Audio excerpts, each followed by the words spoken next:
Después de dar lectura vamos a orar. Dice así la palabra del Señor.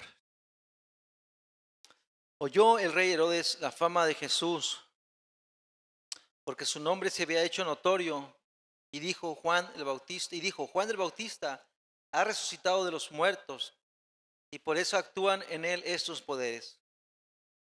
Otros decían, es Elías, y otros decían, es un profeta, o alguno de los profetas. Al oír esto, Herodes dijo, este es Juan el que yo decapité, que ha resucitado de los muertos.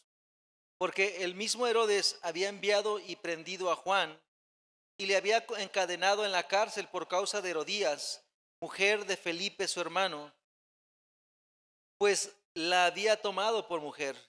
Porque Juan decía a Herodes, no te es lícito tener la mujer de tu hermano. Pero Herodías le acechaba y deseaba matarle y no podía, porque Herodes temía a Juan, sabiendo que era un varón justo y santo y le guardaba a salvo. Y oyéndole se quedaba muy perplejo, pero le escuchaba de buena gana.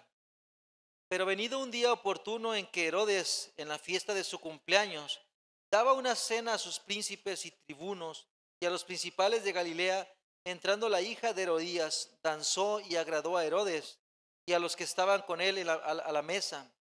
Y el rey dijo a la muchacha, pídeme lo que quieras y yo te lo daré. Y le juró, todo lo que me pidas te daré hasta la mitad de mi reino. Saliendo ella, dijo a su madre, ¿qué pediré? Y ella le dijo, la cabeza de Juan el Bautista.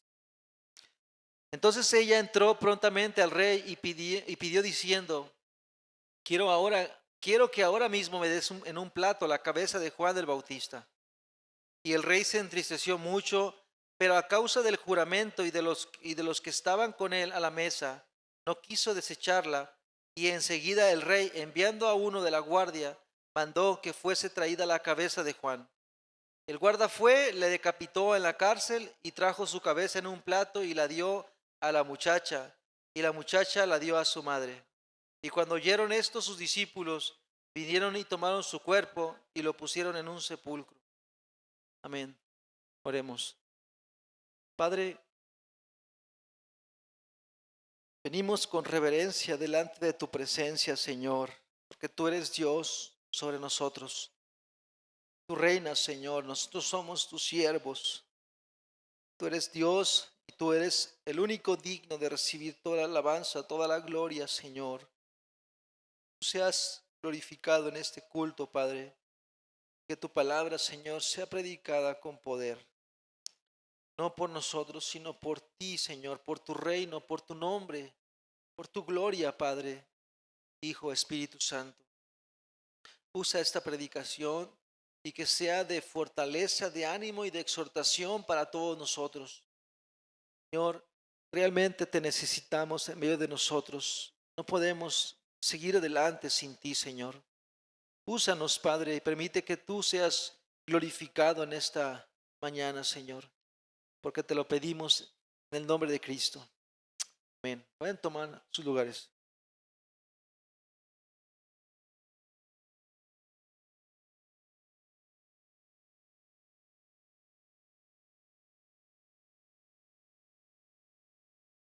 Antes de empezar, voy a leerles un pasaje de las Escrituras que da como título el sermón del día de hoy. Está en Juan, versículo 3, 17 al 21. Dice así, porque no envió Dios a su Hijo al mundo para condenar el mundo, sino para que el mundo sea salvo por él. El que en él cree no es condenado, pero el que no cree ya ha sido condenado, porque no ha creído en el nombre del unigénito Hijo de Dios. Y esta es la condenación, que la luz vino al mundo, y los hombres amaron más las tinieblas que la luz, porque sus obras eran malas. Porque todo aquel que hace lo malo aborrece la luz y no viene a la luz, para que sus obras no sean reprendidas. Mas el que practica la verdad viene a la luz, para que sea manifiesto que sus obras son hechas en Dios. Ese texto nos habla del contraste entre la luz y las tinieblas. Y habla el contraste, hermanos, entre aquellos que practican la luz o que están en la luz y aquellos que están en las tinieblas porque aman las tinieblas, aman la oscuridad. Y aman la oscuridad porque les encanta la oscuridad, porque les gusta la oscuridad y porque no quieren venir a la verdad y declarar lo que ellos son. En ese sentido, hermanos, es que el mundo se encuentra y la luz que vino al mundo fue enviada por el Padre para traer salvación a la oscuridad en que nos encontramos todos. En este pasaje, hermanos, en el contexto de este pasaje, vemos que este evangelio que estamos predicando es el evangelio según San Marcos, pero que el autor, se puede decir aquel que le declaró estas verdades a Juan Marcos, era el apóstol Pedro. Y a través de esta narrativa, el apóstol Pedro está expresando lo que él recibió. El evangelio es un testimonio de la vida de Jesús. Y quien estuvo con Jesús directamente no fue Juan Marcos, sino fue Pedro, el apóstol, los que caminaron con Jesús. ¿Y por qué menciono esto? Porque Juan Marcos está narrando lo que Pedro le está diciendo de lo que él no vivió. Y aquí vemos, hermanos, un paréntesis en lo que pasó. ¿Recuerden qué pasó? Que el Señor Jesús había regresado a Galilea, a Nazaret, y en Nazaret él no lo habían recibido como profeta. Recuerden que ni su familia lo había recibido como profeta. Y él los envía, después de haberles explicado que nadie era profeta sino honra a su propia tierra, los envía a predicar, los envía a los 12 discípulos a predicar. Y él mismo les dice: donde quiera que entréis a una casa, posad en ella hasta que salgáis de aquel lugar. Y si en algún lugar no os recibieren ni os oyeren, salid de allí y sacudid el polvo que está debajo de sus pies. Y él mismo dice, ¿no? El mundo los aborrecerá porque a mí me aborreció primero. El mundo no vendrá a la luz de principio porque el mundo aborrece la luz. Y a ustedes serán los principales que los van a aborrecer porque ustedes son enviados de mí. ¿Qué es lo que debían dar a conocer los apóstoles? ¿A ellos mismos o a Cristo? A Cristo. Ellos predicaban de Cristo, no de los hombres, no de Pedro, no de Pablo. Por eso es que Pablo no dice evangelio según San Pedro. Dice evangelio según San Marcos, ni siquiera el nombre de Pedro está allí. Porque ¿cuál es la intención del evangelio? Dar a conocer a Cristo, amados. A Cristo. Los predicadores y los hombres no son nada. Es el mensaje lo que hace que tú puedas escuchar aquí arriba, aquí en este lugar, este templo. No es el predicador, es la palabra de Dios y es a Dios mismo que está hablando. Por esa razón vemos, hermanos, un paréntesis aquí en la narrativa porque termina, los manda a predicar. Ellos echaban fuera demonios, ungían con aceite a muchos enfermos y ellos mismos los sanaban. Cristo les había delegado esa autoridad. Pero, hermanos, del versículo 13, cuando los envía hasta que regresan con Jesucristo, en el versículo 30, Juan Marcos habla algo de que él no estuvo, él no vivió, porque él no estaba en el tiempo de Juan el Bautista. Pero él narra esto que pasó, hermanos, sobre la muerte de Juan el Bautista, como lo que pasa a aquellos que son enviados a predicar acerca de la luz. Fíjense, hermanos, es decir, está hablando una narrativa de lo que está pasando, pero dice, voy a dejar un poco la narrativa, me voy a ir a un contexto donde lo que pasa de aquellos que son enviados por Cristo, por Dios, y predican la verdad de la luz. Y pone como ejemplo a Juan el Bautista. Hermanos, al estar meditando a Juan el Bautista, yo dije, Señor, nos falta mucho, pero vemos en el mundo, hermanos, ciertas persecuciones a la iglesia. Vemos como una película las persecuciones. Que lo que pasa allá en Siria, lo que pasa allá en los países orientales, en África, en algunos países, donde hay persecución a la iglesia. Pero, hermanos, vivimos en un contexto donde no hay persecución como tal. Tenemos libertad de expresar nuestra fe, libertad de expresar nuestra religión. pero, pero expresar la verdad no nos cuesta tanto, aunque la verdadera esencia del cristianismo es: los que están en la luz hablarán de la luz, reprenderán las tinieblas. Hermanos, no nos falta conocimiento, nos falta valor, celo, carácter para hablar la verdad.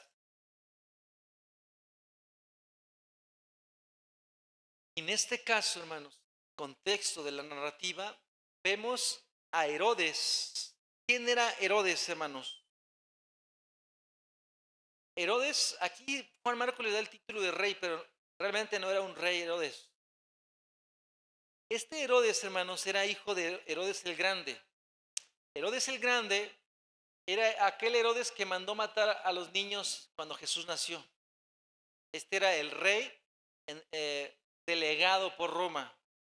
Pero Herodes el Grande, hermanos, muere en el siglo IV después de Cristo, y este hombre tuvo 4 hijos. Entonces, estos 4 hijos, hermanos, le dio una porción de tierra, o pidió que se le diera una porción de tierra a cada hijo, y uno de ellos, es por eso que se le llamaban los tetrarcas, es decir, 4 partes de la región donde podían tener esa autoridad delegada por un falso rey, porque Herodes fue un falso rey también. Estaban en Israel en ese tiempo, hermanos, y estos hombres estos hijos de hombres, estos hombres eran Herodes Antipas. El que estamos hablando en este caso es Herodes Antipas, hermano de Felipe, un hijo de Herodes Grande, y este Felipe era hermano, y la mujer Herodías que se nos menciona aquí era sobrina de ellos. Y a su vez esta mujer se había casado con Herodes, pero Felipe había sido desheredado y vivía en una región cercana a Roma, donde vivían como cualquier hombre sin posesión y autoridad, a diferencia de Antipas. Cuando Antipas, el primo hermano de Felipe, va a visitar a su hermano, conoce a Herodías. Cuando la conoce, empieza a atraerle, la empieza a seducir y, hermanos, termina proponiéndole que se case con él. Varios pecados se nos dejan ver en la escritura. Primeramente, era una relación incestuosa, era su sobrina. Segundo, estaba proponiendo casarse con la mujer de su hermano. Y esta mujer, Herodías, hermanos, era una mujer malvada, avariciosa, una mujer como las mujeres normales en el mundo viven, es decir, con ambiciones de tener cierto poder, cierta seguridad económica, estabilidad social. Entonces dice, sí tiene posesión allá, entonces sí me caso contigo, pero deja a tu mujer. Y la mujer que tenía este hombre, hermanos, era la hija de Aretas, rey de Damasco. Estaba casado con esta mujer. Entonces le propone que la deje, que se divorcie para casarse con ella. En el contexto vemos pecado sobre pecado, pero fíjense, hermanos, aquí la declaración. Según Levítico 18:16 y 20:21, Dios había prohibido que las relaciones íntimas con familiares cercanos era incestuoso, era pecado delante de Dios. Y el adulterio como tal era pecado delante de Dios.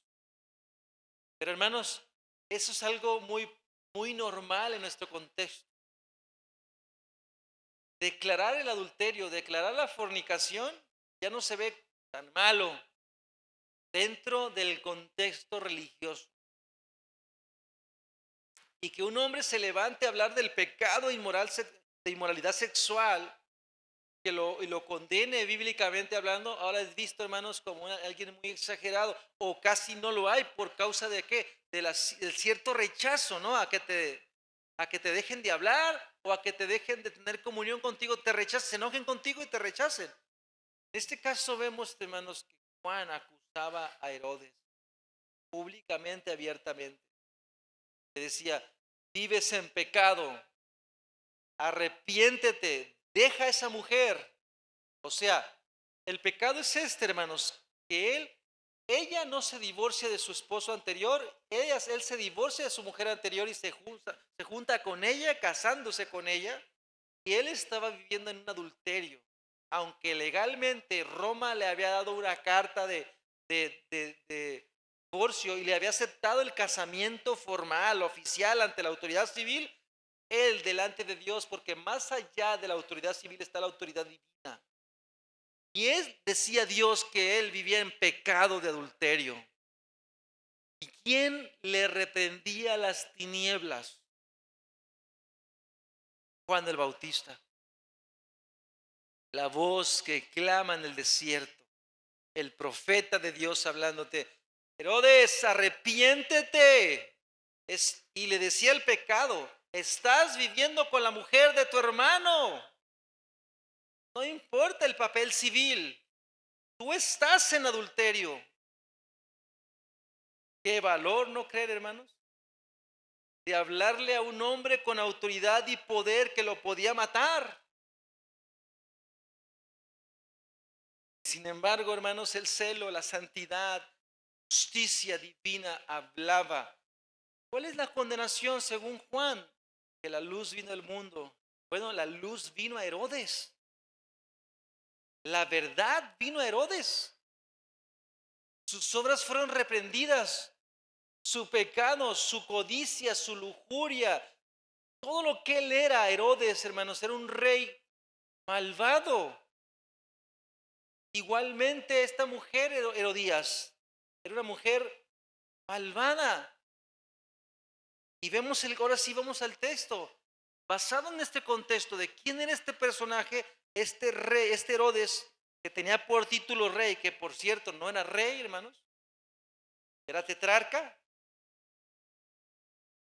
No me deja, hermanos. Es el contexto del evangelio que Marcos está hablando. Oyó el rey Herodes la fama de Jesús. Ahora bien, este rey, este Herodes era este personaje, hermanos, que escuchó acerca de la fama de Jesús. ¿Cómo es que escuchó acerca de la fama de Jesús? Recuerden, los había enviado a los 12 a predicar. Es decir, se estaba propagando el evangelio, se estaba propagando en las regiones de Galilea, en las regiones donde este hombre vivía, que Jesús sanaba enfermos, que Jesús obraba milagros, resucitaba muertos, que Jesús tenía poder para vencer a la muerte, para vencer al diablo, para vencer la enfermedad, para vencer, inclusive tenía autoridad sobre los mares y los cielos, los mares, los aires. Todo esto, hermanos, llegó a los oídos de Herodes. Tenía curiosidad por conocer a Jesús, pero, hermanos, Herodes tenía una conciencia culpable, porque Herodes sabía que había matado a un hombre inocente, un hombre justo, un hombre santo que le hablaba la verdad. Es cuando nosotros matamos la voz de la conciencia, la queremos ahogar, pero la conciencia nos sigue gritando: estás mal, arrepiéntete, has hecho esto, y esto, tienes que confesar tu pecado, tienes que arrepentir. Entonces la voz de la injusticia, del crimen. Hermanos, yo no sé cómo hizo Herodes, porque fíjense bien, la muerte de Juan el Bautista fue una muerte, un juicio. Fue un acto, hermanos, ¿de qué? De cobardía y de capricho y de coraje, porque la mujer de Herodes, Herodías, le calaba en su conciencia y corazón que este hombre le esté diciendo que vivían en pecado. Pues ella lo quería matar, quería silenciar su voz y quería destruir a Juan. De hecho, antes de que Juan fuera encarcelado, ya tenían conflictos Herodes y Herodías, porque quería que matara a Juan el Bautista. Ella le incitaba y le decía: mátalo, porque nos está diciendo todo el tiempo que estamos viviendo en pecado. Entonces, pero como Herodes era un hombre temeroso, pero no de Dios, temeroso de los hombres, su reputación ante los hombres, a lo más que pudo llegar es encarcelarlo, para que encerrarlo en ese lugar y que no hablase más ya. Pero aún en la cárcel le gritaba: arrepiéntete. La voz no la podía callar. ¿Sí me explico? Entonces la conciencia de Herodes estaba atormentada. Y la conciencia de esta mujer también, sin embargo, ella quería apagar esa voz que le gritaba. Hasta que se da el punto, hermanos, donde se da el mensaje de Jesús, se predica y se llegan y unos decían: ¿quién es Jesús? Esta identidad de de este profeta, ¿no? Porque ellos dicen, unos decían es Elías, otros decían es un profeta, y algunos de los profetas desde que ha resucitado y por eso tiene estos poderes, porque esto es algo anormal, que alguien venga con esos poderes. Pero al oír esto Herodes, él dijo, no, es seguro, dice que es Juan el Bautista al que yo decapité. O sea, él tenía una conciencia culpable y quizás quería que de alguna manera fuera revertido eso que él había hecho. Y es Juan el Bautista, pues voy a ir a hablar con él, ¿no? Pero fíjense, hermanos, pasa que él llega y empieza así, ahora sí la narrativa. ¿Qué pasó ahí con esta mujer? Y que por el comentarista Flavio Josefo se sabe que se llamaba Salomé, la hija de Herodías. No dice aquí la Biblia, pero se llamaba Salomé. Pero hermanos, tal la madre, tal la hija, tal cual. La hija era igual, tenía escasos 16, 17 años esta jovencita. Pero fíjense, hermanos, el ambiente donde se movía Herodes era un ambiente de sensualidad, lujuria. Hermanos, invitaba a gente de la pompa, de la élite, para hacer sus fiestas. Y dentro de esas fiestas que hacían, se deleitaban viendo cosas inmorales. Es por esa razón que esta mujercita empieza a bailar y ellos empiezan a llenarse de fuego, de pecado, de lujuria. En medio de ese pecado de lujuria, en todos ellos, ¿qué hace este hombre? Se envalentona y empieza a declarar, Salomé, o sea, pídeme lo que quieras, le dice.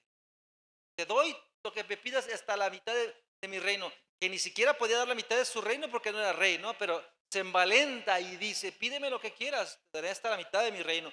Estaba, si la quería. Imagínense, hermanos, el pecado. Estaba con la mujer de su hermano y ahora miraba con deseo a la hija de la madre.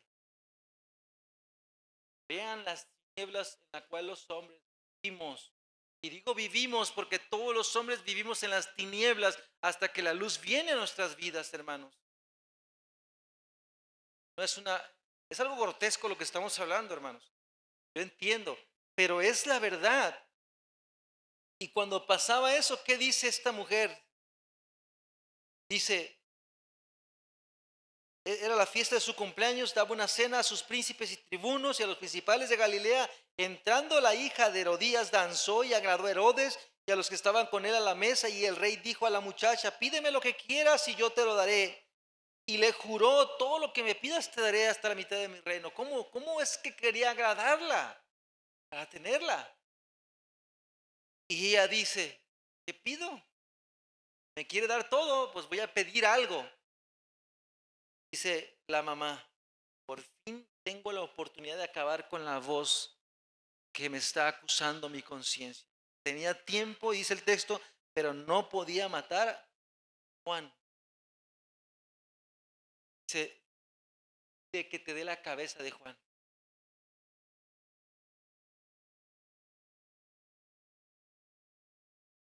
Hermanos, ella no le dijo a su madre, oye, pero eso es un asesinato. Ella no tardó, hermanos, decirle rápido, o sea, fue pronto a decirle a él, o sea, ni siquiera reflexionó, oye, pero ¿cómo? Eso no está correcto, no hubo una conciencia de, me estás pidiendo que mate a un hombre. Y ella va y le pide, hermanos, la cabeza de Juan, inmediatamente, dice, ni siquiera se tardó, dijo, rápido, hasta hizo una exageración, en un plato tráemela, la cabeza de Juan. Y hermanos, por otro lado, este hombre Herodes, en lugar de decir, oye, espérate, te dije te daría todo, pero yo no puedo quitarle la vida a un hombre sin hacer un juicio. O sea, era algo que él podía retractarse y se acabó. Sin embargo, hermanos, por complacer a los hombres y a la gente que estaba en la audiencia y por su corazón perverso y malvado, aunque él dice el texto que le escuchaba de buena gana, él sabía que Juan lo que le hablaba era verdad. ¿Y cuántas veces de nosotros no ha habido eso, hermanos? Que sabemos que es verdad lo que nos dicen. Que el predicador es como canto, ¿no? Es como a veces lo recibimos como un canto, ¿no? Decimos, sí, dice la verdad, pero esa verdad no me persuade. Pero dice la verdad, miren, yo estaba leyendo esto muy parecido, hermanos, con lo que vemos en Ezequiel 33. Voy a no vayan ahí, si quieres escuchen lo que dice. Ezequiel 36, 33. Y habla acerca de cómo Ezequiel profetizaba y cómo era su profecía ante los hombres. En este caso, hermanos, habla acerca de cómo era la palabra del profeta para los oídos de quien la escuchaba. Y así era el caso de Herodes. Herodes era dulce lo que escuchaba porque era verdad, le asentía, no contradecía a Juan. Sin embargo, hermanos, no venía a la luz porque amaba más su pecado que la verdad de Cristo. Así pasa, hermanos, en nosotros. Fíjense lo que dice el texto 31, dice, y vendrán a ti como viene el pueblo, y estarán delante de ti como pueblo mío, y oirán tus palabras, y no las podrán por obra. Antes hacen halagos con sus bocas, y con el corazón de ellos anda en pos de su avaricia. Es decir, cierto, te halagan y te dicen, qué bien predicas, qué bien enseñas, qué bien, es verdad lo que dices. Solamente están halagando las palabras. Pero dice, pero no harán nada de lo que dice. Y dice el texto 32, y aquí que tú eres a ellos como cantor de amores, hermoso de voz y que canta bien. O sea, hablas bonito, profeta Ezequiel. Y es cierto lo que dices. Y oirán tus palabras, pero no las pondrán por obra. Pero cuando ello viniere y viene ya, sabrán que hubo profeta entre ellos. ¿Qué es lo que pasó con Juan el Bautista y Herodes? Fue lo mismo. Juan el Bautista era profeta de Dios. Dice la escritura que como Juan el Bautista no ha habido hombre nacido de mujer. Un hombre con ese carácter, con esa piedad, con ese valor de hablar la verdad. Por eso les dije hace un momento, ¿qué pasaría si Juan el Bautista estuviera predicando aquí el día de hoy? En realidad, estaría predicando la verdad, el celo, la santidad, el juicio y el arrepentimiento. Eso hablaba Juan el Bautista con Herodes. Arrepiéntete, le decía, porque estás con la mujer de tu hermano. Pero Herodes solamente, dice el texto, escuchaba y decía, sí, asiento a tus palabras. Y de hecho no lo quería matar. Pero cuando se ve en la encrucijada, hermanos, de lo que pasó, de esa fiesta, de su cumpleaños, de esa situación de perversidad, oscuridad, de demonios, de lujuria, ¿qué pasa? Le piden la cabeza de Juan. Ahí ya se aprovechó para matar a la luz. Pasa, hermanos, y al instante traen la cabeza de Juan. Le dan muerte al profeta. Entonces pensó Herodes, se acabó. Pero aún así, hermanos, hay una culpa, hay un remordimiento, pero no arrepentimiento, hay un remordimiento por los actos que haces. Cuando él escucha hablar de Jesús, recuerden que eso pasó mucho después del bautismo de Cristo, es decir, Cristo ya estaba su ministerio, porque Juan, acuérdense que era necesario que él menguara y Cristo creciera.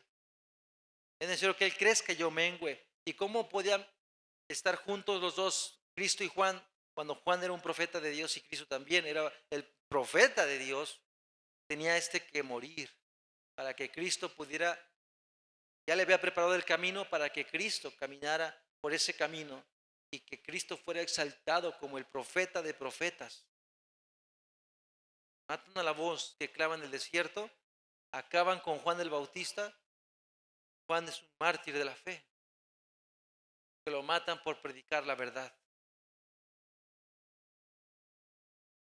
Entonces pasa, hermanos, que hay un cierto paralelo con Elías y Juan, porque cuando Elías, hermanos, viene con, con este hombre, ¿cómo se llamaba?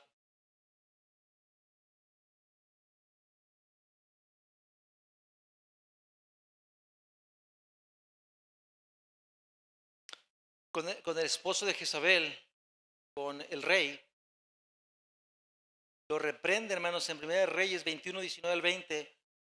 Jezabel quería la muerte de Elías, porque estaban reprendiendo su pecado, el pecado del rey. Y esta le incitaba a matar a Elías. Por eso es que se habla que había una similitud entre Juan y Elías. Jezabel tipifica a Herodías, que querían silenciar la voz que clama, la voz del profeta, la voz de Dios. No voy a ir por el tiempo a los textos, pero si ustedes van a 1 Reyes 21, 19 al 20 y 25, van a ver cómo es que hay una similitud ahí y van a ver en Isaías, en 1 Reyes 19, del 1 al 2, cómo que Jezabel deseaba la muerte de Elías. Y más cuando Elías, hermanos, manda llamar a los profetas de Baal que eran enviados por Jezabel, los manda llamar a los 400 y él dice, hagan este sacrificio, van a poner esta ofrenda, van a poner agua, pídanle a su Dios que hable, ¿no? Que encienda el fuego. Si enciende el fuego será su Dios y entonces ellos me matarán a mí. Pero si Dios envía fuego a este holocausto, entonces yo mataré a los 400. Vamos a probar quién es el verdadero Dios de Israel. Si estos profetas falsos, Dios. Y es cuando dice, ¿hasta cuándo estaréis entre dos pensamientos? Si Jehová es Dios, seguidle. Si Baal es su Dios, síganle. Pero no estén claudicando en una conciencia atormentada de sí y no, sí y no. Decídanse ya. O busquen al Satanás, al pecado, al mundo, o busquen a Cristo, pero decídanse ya. Es lo que está diciendo Elías. Es lo mismo que le estaba diciendo a Herodes. Siéntanse su pecado. Con una conciencia de que sí y que no, estaba, hermano. En este caso vemos, hermanos, como hay cierta similitud del profeta con Elías. Más adelante vemos, hermanos, que Herodes, después de haber matado a Juan, tenía ansias de ver a Cristo, tenía ansias de ver a Jesús. Y al final del ministerio de Jesús, hermanos, cuando estaba en el juicio con Pilatos, le es enviado a este Herodes Jesucristo. Cuando va Herodes, hermanos, en Lucas 13, 23, 8 al 9, vamos a ir a Lucas 23 para que vean lo que le dice.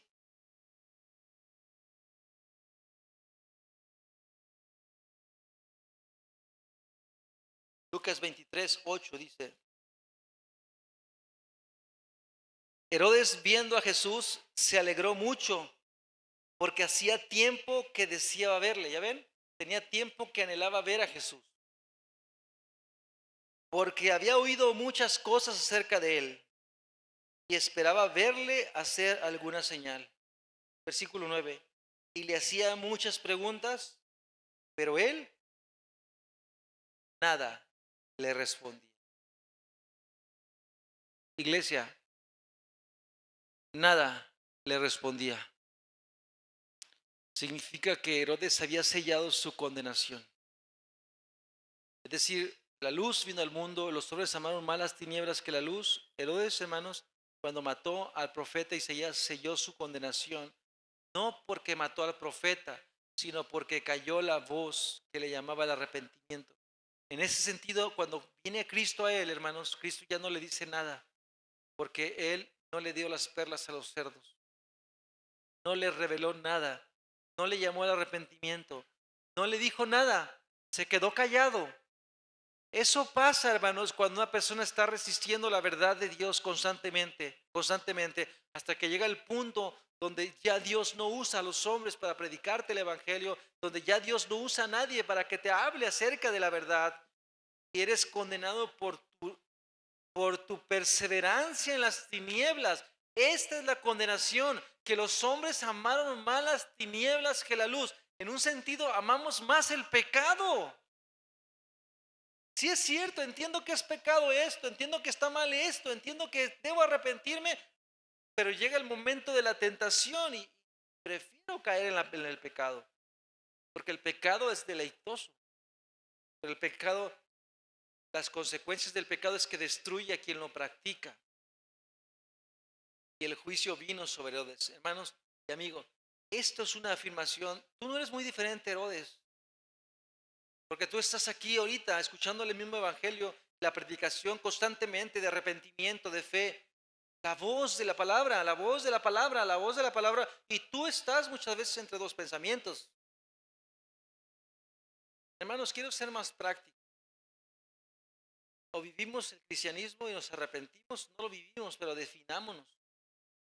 Ya.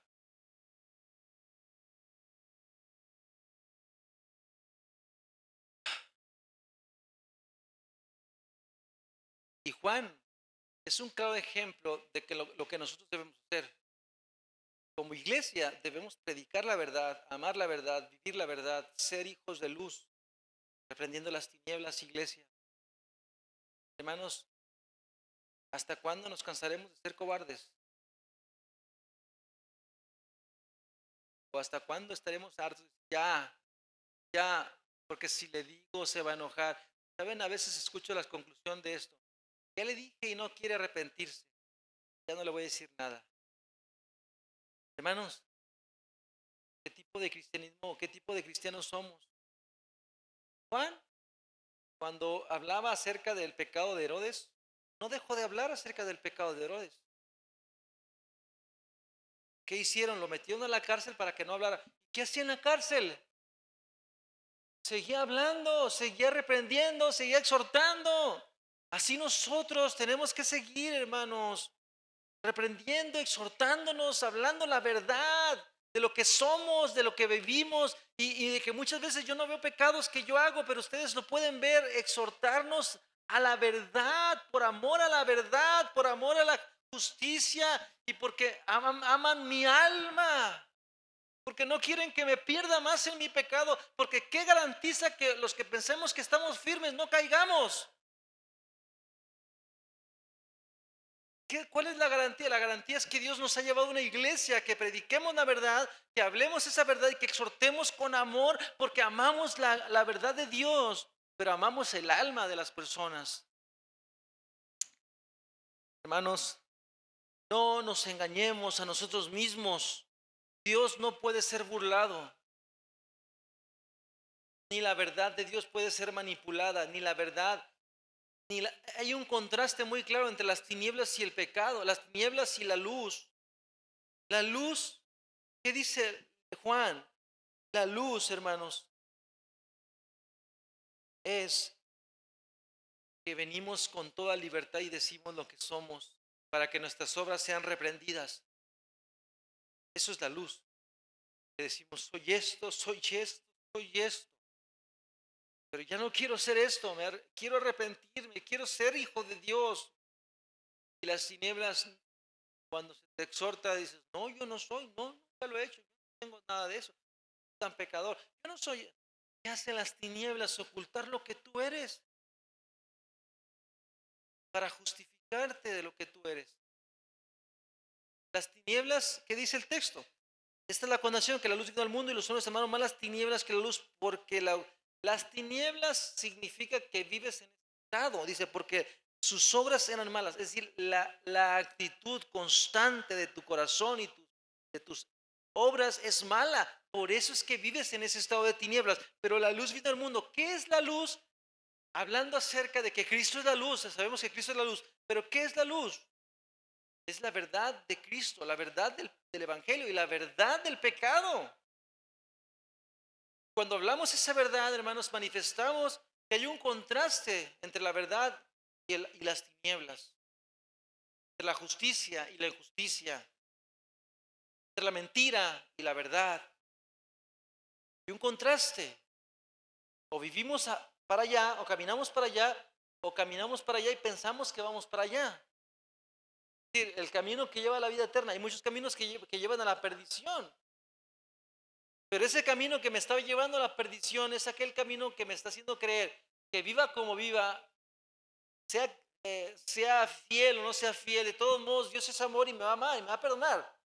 No, hermanos, no, no.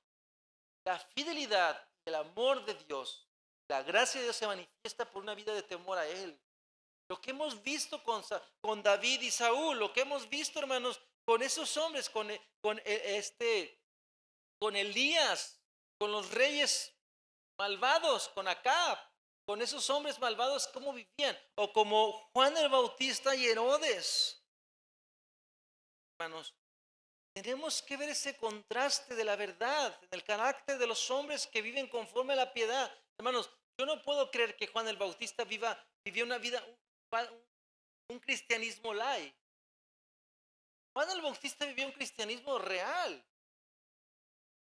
Por ello le costó la muerte. Por eso dijo Cristo, el que quiera seguirme y andar en pos de mí, ¿qué dice Cristo?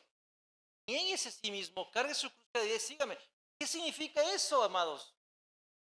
Que tengo que renunciar al pecado, a mis pasiones desordenadas. Herodes tenía que renunciar a sus pasiones malas. Herodes, ¿cómo se manifestaría que Herodes iba a arrepentir? Dejando a esta mujer y diciendo, estoy pecando, estoy viviendo mal. Me separo de esta relación. porque estoy viviendo en las tinieblas. Pero como los hombres aman más las tinieblas que la luz, cayó en juicio. El juicio ahorita es que Herodes está en un juicio eterno por cuanto aborreció la luz. Y la misma luz que es Cristo no le dijo nada. Cuando en vida podía haberle dicho, arrepiéntete por lo que tú hiciste con Juan, ¿te acuerdas? Jesús le podía haber recordado lo que hizo con Juan. No le dijo nada. Ni una señal hizo con él. Ese estado es el peor estado que nos podemos encontrar. Por ello deben glorificar a Dios que aquí esté predicándoles de esto. La verdad. Por amor a sus almas. Pero tenemos que ver que el celo de Juan era un claro ejemplo del celo de un cristiano. No un cristiano super santo, no, un cristiano normal. Eso es ser cristianismo, eso es ser un cristiano. El celo, el temor, la justicia, la fidelidad, la santidad que se reflejan en un cristiano, que es el carácter de Cristo en ellos.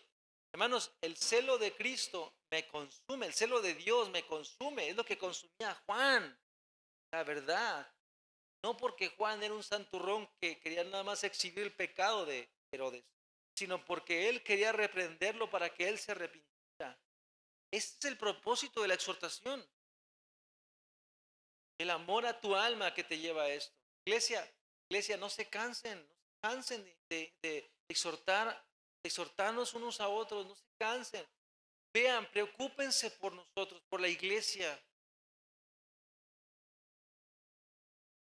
Pídenle al Señor, Señor, si no logro ver mi pecado, haz que otro hermano lo vea para que... Debe decir eso, hermanos. Yo no logro ver mis propias faltas. ¿Saben cuáles son los pecados más difíciles de detectar? Con esto voy a terminar. Pecados del corazón y de la mente, donde nadie sabemos lo que piensan. Nadie sabemos qué están ahorita pensando. Pero recuerden que los pecados de la mente se magnifican externamente cuando lo llevamos a hacer. Por ejemplo, en este caso, Herodes. Meramente, hermanos, un pecado de la mente, de la lujuria, lo llevó a hacer un pecado literal, matar a un hombre por causa de su lujuria. ¿Se dan cuenta? El problema estaba ¿dónde? Acá en el corazón. Lo llevó a hacer un acto externo. Por eso dice la Escritura, Jesús dijo, habéis oído que fue dicho no matarás, pero yo digo que cualquiera que se enoje contra su hermano, cualquiera que le diga fatuo a su hermano, es decir, por cualquiera que lo insulte, su corazón ya es un asesino. O cualquiera que mire a una mujer para codiciarla, ya es un adúltero. O sea, la ley de Dios en el corazón, esa obra interna del corazón es algo que nadie ve, pero se manifiesta. ¿Cómo se manifiesta lo que hay en el corazón? Y con esto termino. ¿Para qué sirven los sentidos? Dice Jesús, porque de la abundancia del corazón habla la boca. Voy a conocer lo que hay en mí, en tu corazón, hermano, por lo que tú haces externamente. ¿Cómo sé que un hermano tiene un problema de avaricia? Un creyente verdadero que tenga un problema de avaricia. Porque todo el tiempo está hablando de negocios. Todo el tiempo está hablando de dinero. La abundancia de mi corazón está hablando en mi boca. ¿De qué estoy hablando todo el tiempo? Dice, hermano, cada vez que hablo con él, puro dinero, puros negocios, puros tratos. Hermanos, tienes un problema de avaricia en tu corazón. No es que sea Dios. No me doy cuenta por lo que estás hablando, hermano. ¿Sí me doy a entender? La Biblia enseña, Jesús enseña que para que nos demos cuenta de las tinieblas de mis hermanos, la boca, los ojos, qué estás viendo, cuál es tu mirada, cuáles son tus visiones, se refleja lo que hay en el corazón. ¿Cómo sé que hay alguien que tiene falta de fe, le falta crecer en la fe? Porque lo ves temeroso, duda, no tiene paz en su corazón a pesar de los conflictos, lo ves al hermano preocupado y ¿qué voy a hacer para pagar la renta? ¿Qué voy a hacer para pagar la comida? ¿Qué voy a hacer para vestir? Ay, tú estás dando, al hermano le falta fe, le falta confiar en Dios. ¿Sí o no? Le voy a animar a exhortarle, a decir, hermano, está faltando la fe. Dios en su palabra dice, ¿por qué estás afanosos? ¿Por qué voy a beber? ¿Por qué voy a decir? ¿No sabes que nuestro Dios viste a las aves del cielo, que ni trabajan ni hilan? O sea, vean, hermano, estoy usando la palabra para animar al hermano a confiar en Dios, a descansar en su palabra. A eso me refiero, que nos exhortemos, que seamos una iglesia exhortativa en ese sentido, que nos preocupemos por la iglesia.